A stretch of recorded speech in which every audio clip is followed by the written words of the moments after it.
Food for Thought with Professor David Bitte.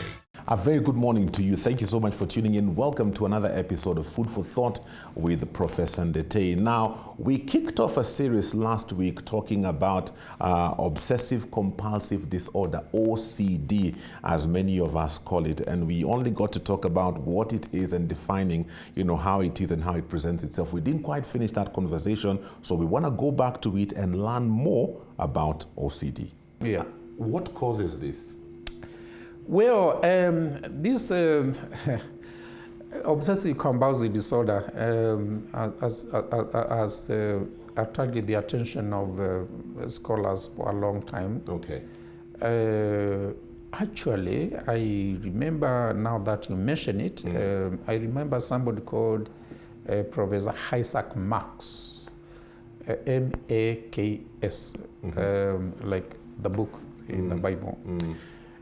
Isaac Marks is now gone. He was the original person from the psychiatry who described this condition. Okay. And I was so junior, but I could read his marks, and his writing. It was really a pleasure to meet this person as an individual, very junior, very senior person. And I can remember that time how they struggled with this condition, even how to manage it.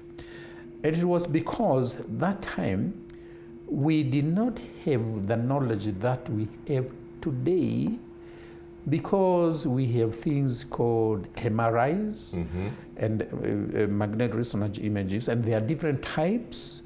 They can actually follow the way the brain connections are happening in the brain. Yeah. You can stimulate a person or put a person in a situation where he fears, and you can actually monitor the brain activities, which parts of the brain are shining or firing up when a person is undergoing this kind of condition. So with this kind of information, we can say for sure it is a problem with the brain. It's a medical condition. I'm just wondering, could somebody be having it and not even realize they have it? Yes, yes. So far, we have talked about compulsion or obsession. We haven't talked about compulsion where there is an activity. Yes, it can happen, and we see it all over the place. There are people who are very meticulous in the way they do things. If you go to their sitting room or their dining room, this thing must be at that place, that one must be at that place, this must be at that place, and if you change the arrangements, you are in problems. So the person who is changing is in problems with this person. Why have you caused disorder in the way I arrange my sitting room or my bedroom or whatever? They want to do things in a meticulous way. So we may call it obsessive compulsive personality. It's very common, and very common indeed, if I may use that term. And because I've been looking at some of the statistics that we go out into the field and we collect data, and we come and analyze it here. And I've been looking at this data over the years, the kind of data that we get on this condition. And I've also looked at the data which I saw sometime originating from Dar es Salaam in a study that was done by colleagues. And we all seem to record very high levels of this condition. I have not, in fact, I have been even shy to publish this data because I have no explanation why it should be so high. Okay. I think there are several reasons. Three of them. Yeah. It is possible that it is common for you. There is that possibility. But it's also possible that what we call obsessive compulsive disorders in terms of the details is slightly different from what is found in Western settings. So we might be picking a slightly different condition which other people in other parts of the world do not pick. In other words, they could be slightly different. Okay. Or the other reason is that the instrument that we use have been developed in Western settings and have gone what we call validation. Validation is a technical term, which means this instrument that you are using to measure a certain condition actually measure that condition for you.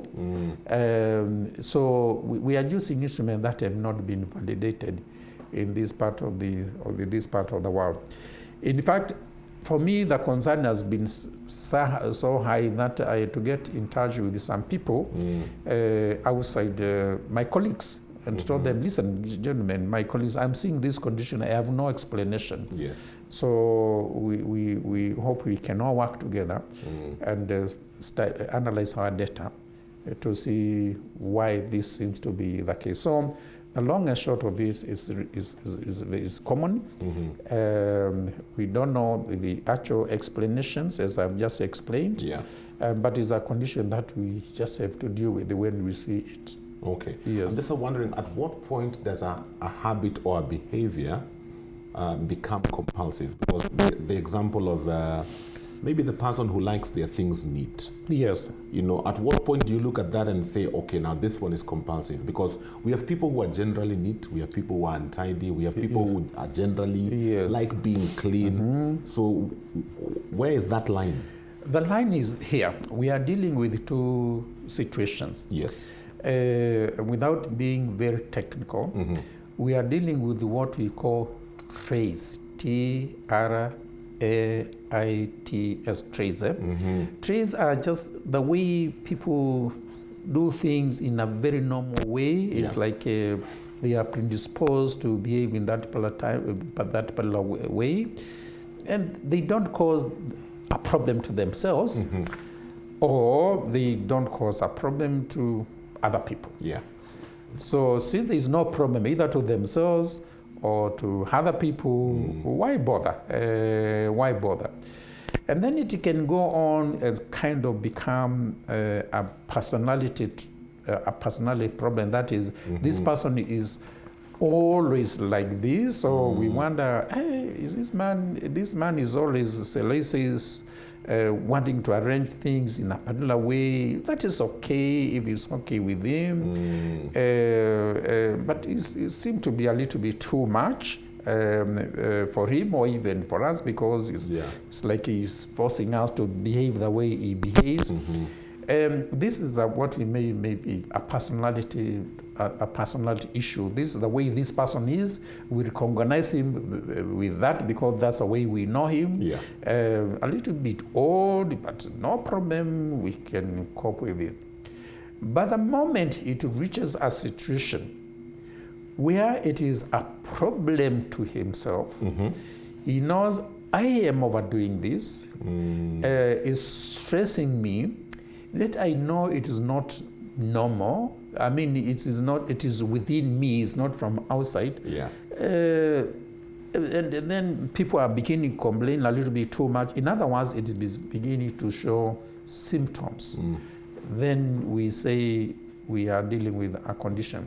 So you can see there is a continuum where it is almost not, it's normal, it's a trait to personality to a clinical condition. Okay. Yeah. Are there different types of this condition, or is it just one type? No, there are very many. They can affect an aspect of life. Okay.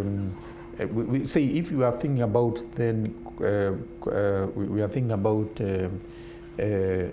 what we call obsessions, which are in the mind.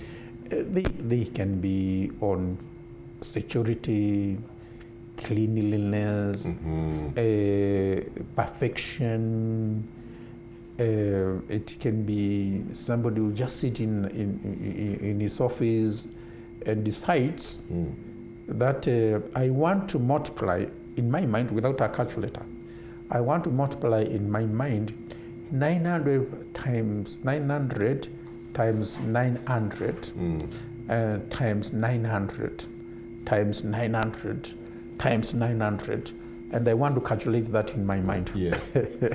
Okay. You can see it's going to cause a very big problem for himself, because I don't think that is humanly possible to do that. Yet this person would want to continue doing that. So it can take almost an aspect of human behavior, and that is a challenge. The same thing when it comes to those where there is physical expression, that is, there is not just a mind, but there is some activity attached to it. Then there has many different variations as human behavior. You know, human behavior is so immense. You cannot say this is only what happens in human behavior. Human behavior is so immense. So in the long and short of it, it can affect an aspect of human behavior. Okay.